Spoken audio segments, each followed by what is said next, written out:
Hi friends, ఈరోజు recipe instant cauliflower పచ్చడి.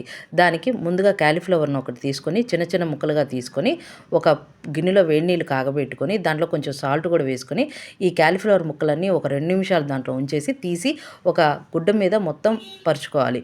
ఇవి ఫ్యాన్ గాలి కింద ఒక 10 నిమిషాలు బాగా ఆరిన తర్వాత ఈ ముక్కలన్నీ తీసేసుకొని ఒక బౌల్లో వేసేసుకోవాలి.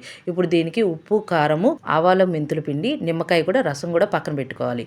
ఇప్పుడు ఆ బౌల్లో ముక్కలకి సరిపడంత 3 స్పూన్ల కారము, 2 స్పూన్ల ఉప్పు, ఆవాలు మెంతులది 1 స్పూను పౌడరు, ఒక నిమ్మకాయ రసం కూడా తీసేసుకొని అది కూడా మొత్తం వేసుకొని కలిదిప్పుకోవాలి. ఇప్పుడు దీంట్లోకి తాలింపుకి పొయ్యి ముట్టించేసి ఒక బాండి పెట్టుకొని దాంట్లో పచ్చడికి సరిపడంత ఆయిల్ వేసుకొని ఆయిల్ వేడెక్కిన తర్వాత పచ్చిశనగపప్పు, ఆవాలు, మినపప్పు, ఎండుమిరపకాయలు, జీలకర్ర వేసేసుకొని బాగా వేగనివ్వాలి. ఇప్పుడు దంచిన చిన్నులపాయలు కూడా ఒక 7-8 చిన్నులపాయలు వేసుకొని కొంచెం పసుపు వేసుకొని ఇంగువ కూడా కొంచెం వేసుకొని ఇంకా పొయ్యి ఆపేసుకోవాలి. ఇప్పుడు తాలింపు అంతా చల్లారిన తర్వాత మనం పచ్చడిలో వేసేసుకుంటే ఎంతో టేస్టీ అయిన క్యాలీఫ్లవర్ పచ్చడి రెడీ.